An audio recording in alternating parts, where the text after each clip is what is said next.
Si hubo un monstruo protagonista de la primera década de los 2000, claramente se trató del zombie. Lo que había empezado como un concepto de la cultura vudú haitiana, aprovechado y evolucionado desde el cuerpo inerte, controlado por un maestro de la magia negra, hasta convertirse en cadáveres que volvían a la vida en busca de venganza en películas como White Zombie de 1932 o Valley of the Zombies del 46, y que durante la segunda mitad del siglo constituyó un subgénero propio del cine de serie B, volvería a hacerse un hueco en el mainstream con la llegada del nuevo milenio. En un mundo en el que la estabilidad parecía ser una constante, el terror tenía que provenir de nosotros mismos. Los atentados de 2001 en el World Trade Center abrirían la veda del miedo al terrorismo, la posibilidad de que tus propios vecinos fueran un peligro, especialmente en un contexto en el que la inmigración empezaba a ser un fenómeno lo suficientemente visible, tanto en los países europeos como en los Estados Unidos, como para empezar a ser una piedra de toque de los discursos políticos, y las ideas sobre armas químicas siendo usadas por estos grupos contra la población civil crearon el caldo de cultivo perfecto para que el género empezara a recuperar popularidad más allá de su nicho. Los zombies, en el fondo, eran a la vez una fuente de terror y un catalizador para la crítica social. Por un lado, a muy pequeña escala, enfrentaban a personajes con sus propios vecinos o familia, y a nivel macro representaban una amenaza indolente e imparable, que con cada nueva víctima añadía un nuevo cuerpo a la masa, mientras que por otro podían ser, siempre dependiendo de la película, tremendamente sencillos de manejar en pequeño número, si no se tenía ninguna vinculación con la persona original, y al actuar como cascarones vacíos, permitían crear una representación de las dinámicas sociales que todos tenemos interiorizadas y hacemos en automático. Esta dualidad los hizo perfectos para protagonizar tanto obras dramáticas como películas de acción o comedias negras, haciendo que a lo largo de la década de los 2000 fueran ganando popularidad a medida que el género se expandía, exploraba y mutaba, llegando ya a partir de 2005 y hasta bien entrada la década de los 2010 a aparecer en el videojuego más allá de sagas clásicas como Resident Evil y House of the Dead, y en la televisión de la mano de la adaptación a la pequeña pantalla del cómic The Walking Dead. Pero si a alguien le debemos la idea actual del zombie, es a George Romero. El director estadounidense crearía el monstruo tal cual lo conocemos hoy en día en su película de 1968, The Night of the Living Dead, y lo terminaría de consagrar en su secuela del 78, The Dawn of the Dead. En la cinta original se sentarían todas las bases de la criatura, que posteriormente han sido repetidas con ligeras modificaciones por todo tipo de cineastas, como la necesidad de acabar con ellos destruyendo su cerebro, su insaciable hambre de carne humana, la transmisión de la plaga mediante una mordedura, o el cómo acaban convirtiéndose en una amenaza de fondo, mientras la película se centra en las dinámicas y relaciones de los personajes que intentan sobrevivir. La Noche de los Muertos Vivientes transitaba por la vertiente más dramática del género. Las muertes se producían sin ningún glamour. Sus personajes no eran estereotipos andantes, sino personas asustadas intentando mantenerse a flote a pesar de las circunstancias, y el tono general de la cinta era pesado y gris.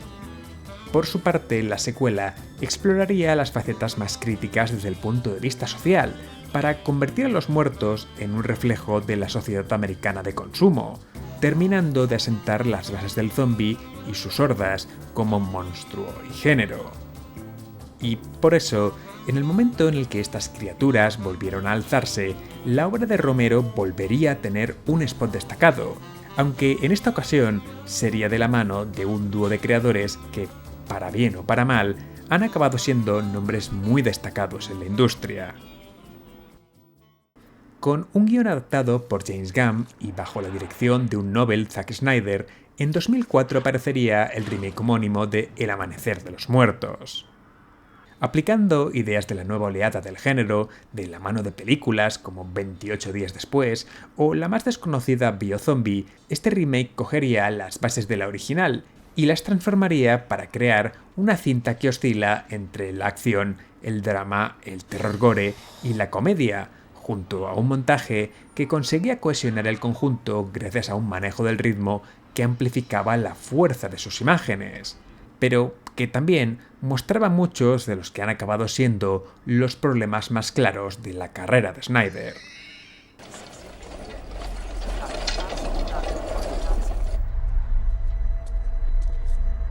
Gunn crea una tensa calma que rompe con una secuencia en la que el mundo se derrumba a nuestro alrededor. Un absoluto caos que transforma la vida en un suburbio americano en una sangrienta zona de guerra en la que familia y vecinos se transforman en amenazas. Este inicio sirve para marcar claras diferencias con la cinta de Romero y establece el tono general de un remake que va a orbitar alrededor de una visión cínica y grotescamente oscura de las relaciones que establece entre sus personajes, frente al drama más personal que explicitaba la película del 78. Hay subtramas y temas que siguen estando, aunque tratados de forma muy diferente, e incluso algún cameo que enlaza ambas películas. Pero mientras Romero retrataba la alienación de una sociedad profundamente consumista, o el horror de nuestra propia capacidad de adaptación hasta hacer rutinarias las situaciones más horribles, Gunn y Snyder apuestan por mostrar las dinámicas que surgen de los grupos humanos cuando las reglas que sostienen la sociedad se anulan, mientras presentan una acción gore y superestilizada frente a la crudeza del plano corto de Romero. Dawn of the Dead acaba siendo una cinta de personajes con roles muy marcados, que se construye alrededor de las interacciones entre ellos y que de cierta forma han acabado siendo pequeños clichés del género. El rico, que se cree que su estatus anterior sigue siendo válido en este nuevo mundo, la chica sensible que acaba poniéndose en peligro por alguna tontería, el don nadie que obtiene algo de poder por un momento y acaba desbordado por él, o el policía y la enfermera que sirven de termómetro para ver la degeneración moral que ha experimentado el grupo.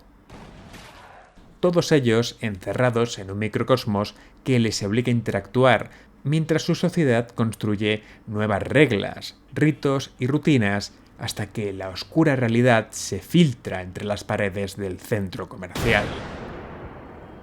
La película sería un gran éxito a nivel de público, consiguiendo recaudar casi 5 veces su presupuesto en taquilla, sirviendo de trampolín para que Snyder pudiera acercarse a las grandes majors, creando una carrera que, a pesar de cosechar éxito comercial, se apagaría rápidamente a nivel artístico, y para que James Gunn pudiera acceder a sus primeros trabajos de dirección, que le llevarían a estar especialmente involucrado con el género de los superhéroes.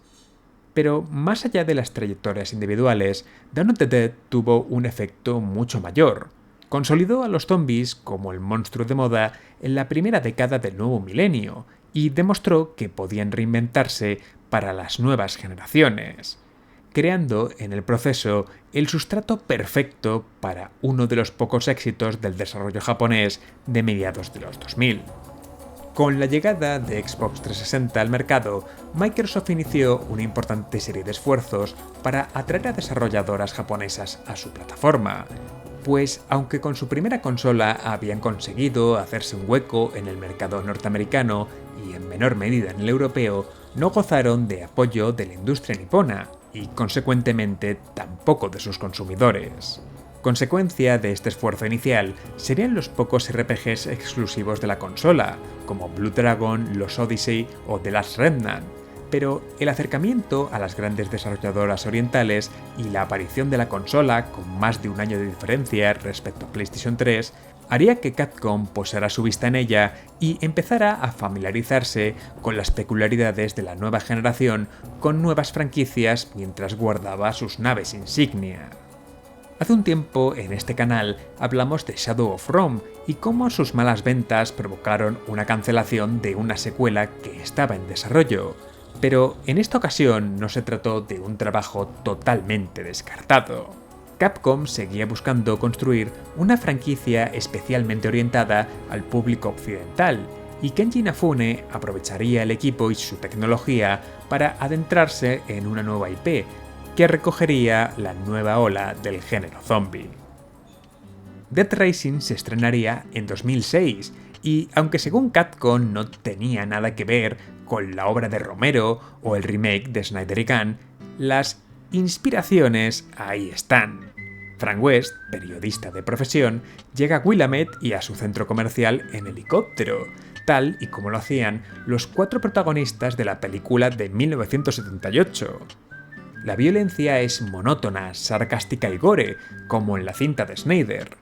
Se nos impulsa a hacer uso de todo lo que el centro comercial contiene, y a medida que pasa el tiempo, la locura se adueña de aquellos que han sobrevivido al apocalipsis.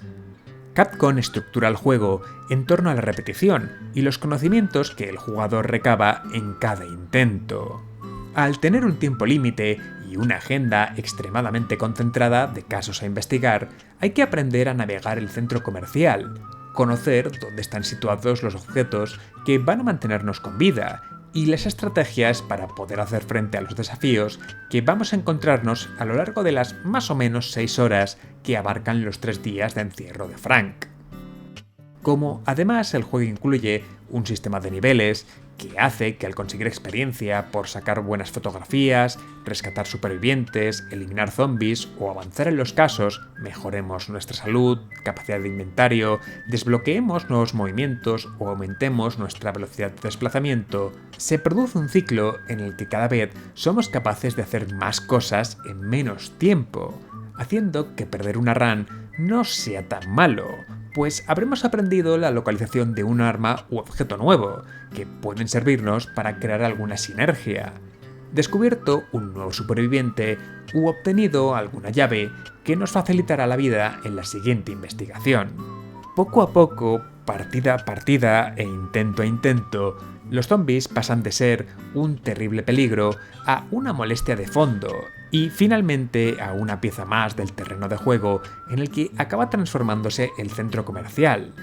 La historia se desvela entre tópicos de experimentos clandestinos, intentos de las autoridades de tapar el incidente e historias de venganza, terrorismo y, como no, militares.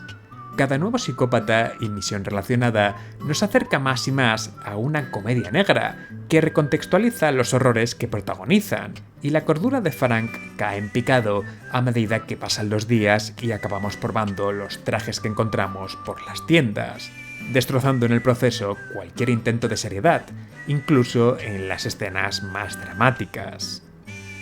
Y así, poco a poco, la tragedia se transforma en rutina,